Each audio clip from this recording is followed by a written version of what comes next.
The internet is up in arms about the Aubrey Marcus thing and what it says about people and what it says about the internet.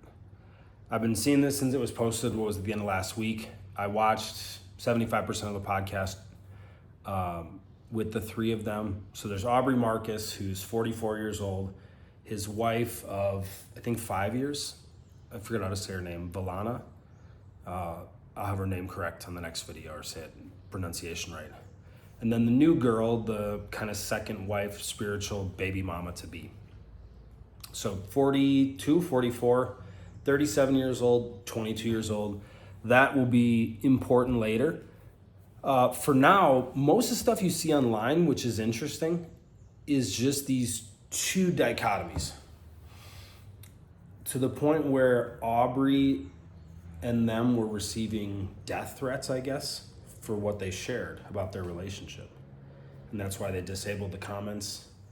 And, people saying to him, you're a narcissist, you're just a boy, Peter Pan, this and that. And all this really hateful, hurtful stuff. On the other hand, people going like, you go king, you do it, own your truth.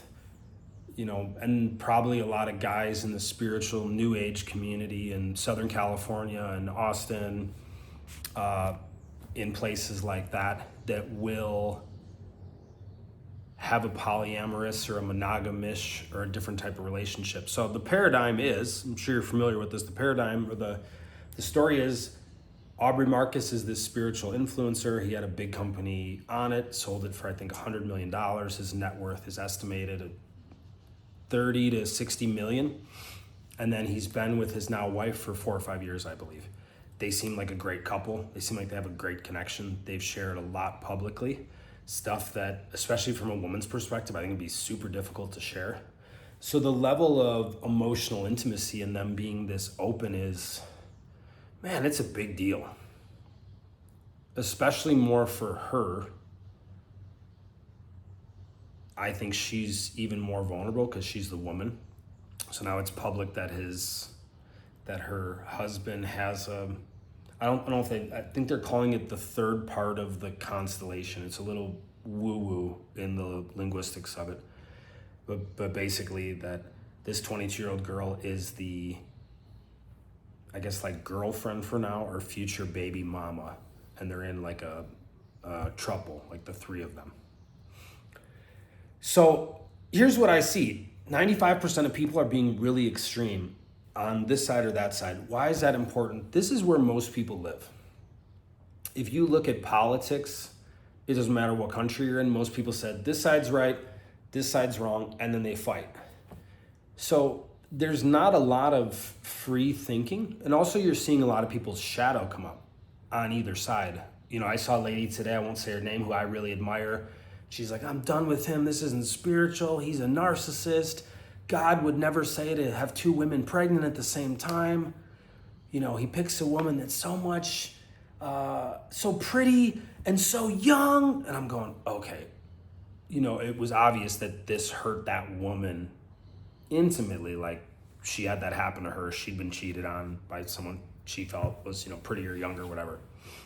So the amount of emotion it's stirring up is fascinating. And there's a lot of questions I don't think people are talking about or asking. Do any of us know the level of responsibility, pressure, attention it comes with being famous? Why do I bring that up? Aubrey, at one point I believe participated in what most men start out at, which I'd call forced monogamy.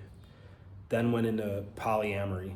Then went like deeper into it, where I think even telling his fiance at the time, I don't recall her name, that was from years ago, hey, you should go out and sleep with other guys as well, and just opened up everything. And then going to monogamy, where him and his current wife, their souls were joined in a ketamine ceremony or something like that. And then to monogamish, where they would sometimes play with other people a little bit. They were really emotionally monogamous. To now this new thing. And also the story goes that they were looking to have fun. They were in Miami and he, what's it called, Raya, like fancy Bumble. He checks it, and he said he got a message from God that there's someone on there you got to connect with.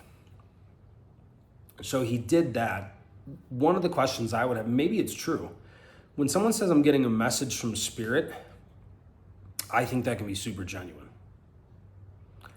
I also think, let's assume Aubrey connects with God, and let's call them whatever you want to call it, 4 other spirit guides, right? Let's put them all in the category of spirit. How do you know you can trust all of their intents? What if God's good and on target, and 3 of your spirit guides are awesome as well, and one of your spirit guides, it's here to really send you the wrong painful path, and it has bad and good intentions, where it's actually like malicious? How do you know? I have a friend, this is years ago, who got so into spirituality and different stuff, he actually got himself possessed by an entity. It's a weird experience. Like, it got to a point where I'm like, hey man, this is really weird. Like, I think you have some spiritual abilities, but this is weird. And actually we hadn't talked for a year. And then months later, he was like, you were right. I don't know. Again, it's a little beyond me. I believe in it, but it's not something I invest a lot of time in. But I was channeling this and that, and one of them was 51% good and 49% bad, and it compromised me. So how do you know what you're talking to is highest and best? Another question I would have is,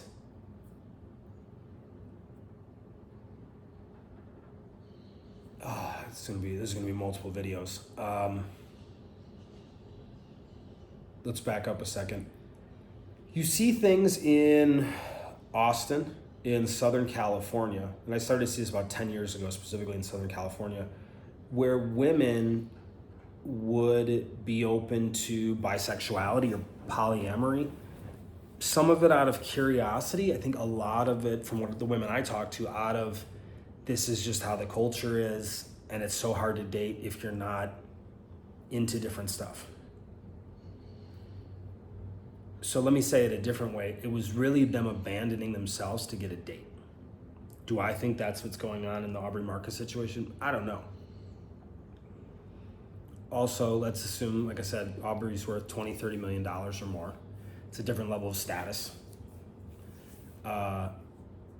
If he's at Burning Man, he's got to be a super famous person there. Or if he's at different spiritual events, which fame is much more powerful than money. If he had that fame and $1 million, that would be more than if he had less fame and $100 million in terms of attention, connections. People stop and want to talk to you, because you can be not known at all and have $20 million. If you're his wife, is it at all possible there's a subtle thing to go, hey, this is a high status? Not saying he is or isn't. There's so many things to what high status can mean nowadays, that he could leave and he could be with a younger woman. Well, if there's a younger woman that's aligned, or it's this energy, and I bring her in, am I safer? Again, going back to what I said about California and Austin, because I've seen these things where it's a monogamous relationship and the girl's more afraid of getting cheated on. So it's like, yeah, I'd be open to trying to bring another girl into the bedroom. And I think some women are genuinely interested in that. I think a lot are not. Even the majority that are. And I've seen women do it for years and really regret it. I've seen some women, I think it's definitely a small minority, that's really something they enjoy and they want to experience and they want to give to their husband. So from this video, most people are judging him. And it's very black and white of like, go, you're the man, or how could you, you're a narcissist. And also, let's take a step back. This is 3 people agreeing to this.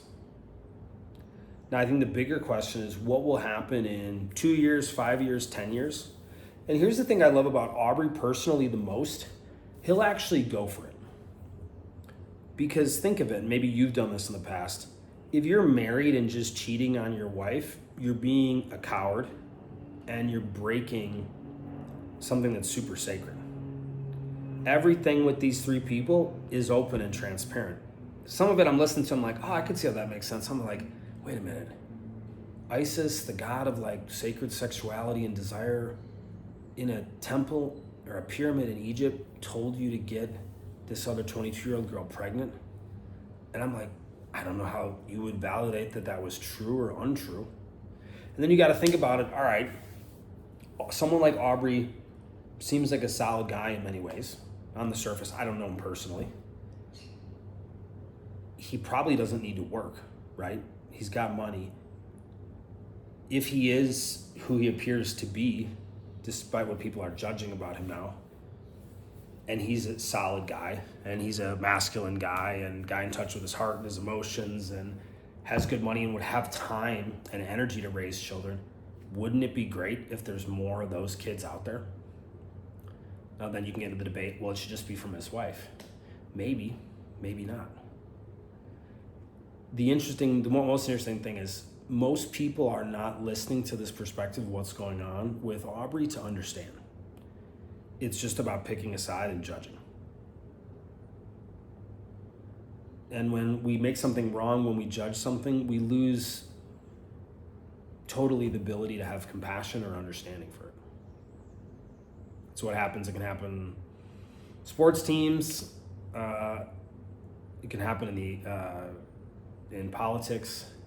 But if you were to look at what's going on, is there things you can appreciate about both sides? Because it says a lot about how we look at the world. Like if it's just right or wrong. And also someone making it wrong could again be their shadow going, oh, I wish I had two wives. But I have run a men's movement. And I gotta say this is wrong because it's in alignment with my brand. But maybe they're actually mad because they wanted two wives 5 years ago and they're happy with their wife but not thrilled. So maybe two would. So there's so many different perspectives. And again, whether it's you, something you're going through with your boss, your ex-boyfriend, ex-girlfriend, are you listening and understanding a situation to actually genuinely understand? And the bridge to understanding is curiosity. If we just hear something and go, no, bad, wrong. Like think about crack.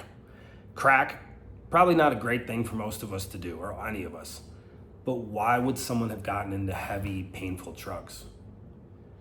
If we're curious, it's like, oh my God, wow, they had that kind of childhood and they never got help. No wonder they got into drugs.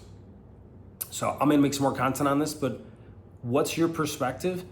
And regardless of how you feel about it, are you coming to your conclusion from a place of curiosity, new mouth, curiosity and understanding, or is it from a place of putting it in a box as right or wrong and judgment?